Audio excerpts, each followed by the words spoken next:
Magandang araw mga idol, ito po ang ating kabukiran. Makikita ninyo ang sistema ng ating mga kalubihan na mga binakbakan na mga bagyo. Ito yung resulta, almost 2 months na mahigit ang nangyari. Yan, may babuyan dyan na alaga. Ngayon wala na kasi natakot sila.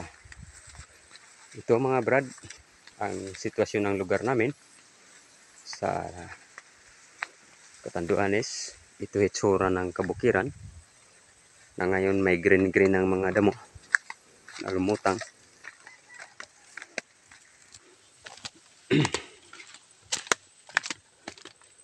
Yan. Yung mga saging na saba, balik sa normal na batang-bata pa. Kasi mga malaking mga puno, ayan, nakahiga na lahat. Kaya ngayon, may mga bata pang bata na lang ang umpisa pa lang.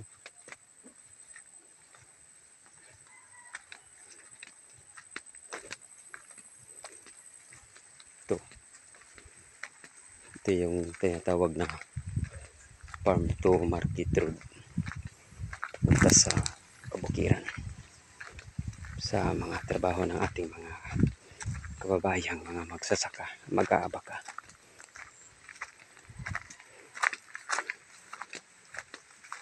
Tingnan po ninyo mga idol ang sitwasyon ng mga lubi dito.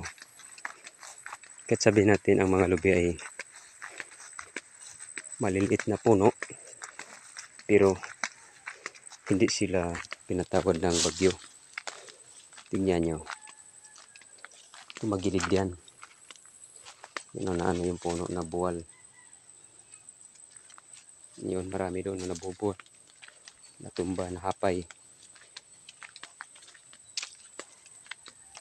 Yan, mga maliliit na lubi, mga supplemental na lubi yan, mga bagong lubi. Puro yan, halos lahat ng mga lubi dito na damage. Ito po yung kwenta resulta na, mga how many months na. Pero ang mga tao dito, hirap pa rin kasi pati sa mga palay nila, hindi ganong nakaka-react ang palay. Tingnan niyo ang mga palay dito na ngayon hindi naman umuulan, pero tingnan niyo ang resulta ng palay. Maraming mga nagiging bakante na tinaniman na. Ngayon ay bakante na. Hindi na rin siguro maghahabol yung mga farmer sa pagtanim kasi abuti na sila sa tag-init. Yan. Yan ang sitwasyon. Itong mga area na to, puro na to nataniman ng palay.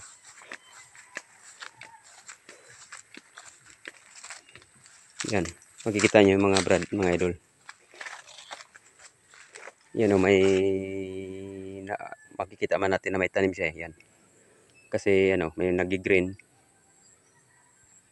May tanim to area na to. Tapos yung doon o, tingnan niyo lahat ng mga nagiging bakante dyan, nagiging may makita kayo lupa. Puro na to na taniman. Puro na yan lahat. Wala na dito naging bakante kasi ano na eh. Nagtanim ang mga tao dito, ano pa, yung umpisa pa ng December 21. Tapos ngayon, February 19. Kaya matagal na ang taniman ngayon. Huminto na yung mga tao kasi ano pa man ang gagawin. Kung ano na yung nagiging resulta sa mga palay, sugal na lang. Kasi tignan mo itong tinanim ng mga nauna-una kunti. Oh. May damage din yan. Oh. Puwang-puwang din yan. Pero doon sa itaas na hindi maabot ng tubig, yun, napakaganda ng palay doon. Maganda nga palay na itaas banda sa may barangay o sa baryo. Ito lang ang medyo mahina ng mga palay na sa ibaba dahil laging nababad sa tubig. Araw-araw uran, shear line, kaya yun. Ito po yun mga brad idol. O, tingnan niyo yung sobrang laki ng puno ng santol na yan. Binakbakan niya ng bagyo. Tinumba yan o. Yan o, sobrang laki ng puno na yan. Tingnan mo yung puno dito.